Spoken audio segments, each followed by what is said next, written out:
Blinken, welcome to Lebanon, and would like to congratulate you on the centuries agreement with Iran and ask probably the most important question to us in the Middle East.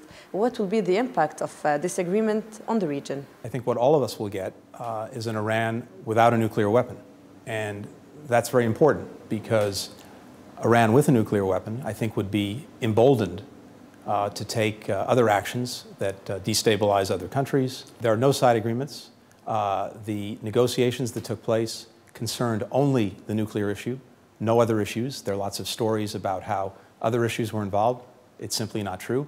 But Iran, of course, did get something that's important to Iran, which is over time, as they demonstrate that they're making good on their commitments, the incredible pressure that's been exerted on their economy through sanctions will be lifted. What about Hezbollah in Lebanon? Do you think that Iran would compromise Hezbollah? I don't know what Iran's policy will be going forward to Hezbollah, but I can tell you this. If I'm Lebanese and I want my country to be peaceful and stable, it's hard to understand Hezbollah's actions. They are supporting, and they've acknowledged it, President Assad.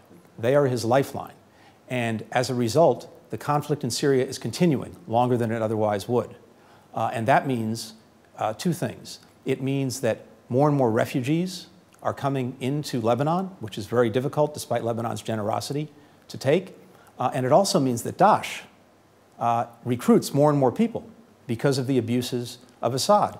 Going to the burning Yemen, it's been said that the Americans are supporting the Saudi rates to make more pressure on the Iranians to make more concessions while sealing the agreement. How true is that? The Houthis decided that they would try to take over the country militarily. And the Saudi Arabians and others have stood up to say that that cannot happen.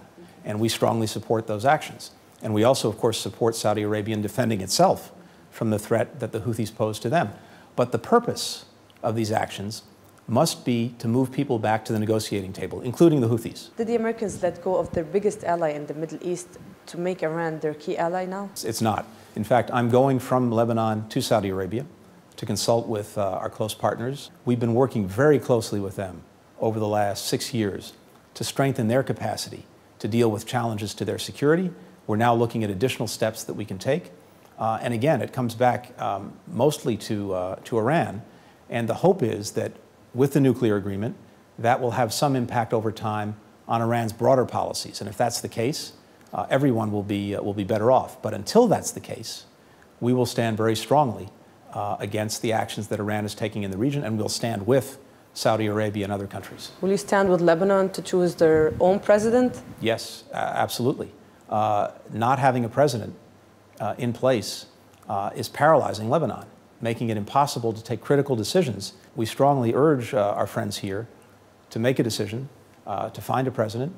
We have no candidate. That's not the issue, and it shouldn't be a decision made from the outside by other countries. It shouldn't be Saudi Arabia's decision. It shouldn't be Iran's decision. It shouldn't be our decision. It should be the decision of the Lebanese people through their representatives. You are having a lot of meetings today here in Lebanon. Do we expect any gift on the holidays? The gift that we have is strong support for Lebanon and its sovereignty, strong support for its institutions like the armed forces, and strong support for the efforts it's making to host refugees who are fleeing the terrible violence in Syria.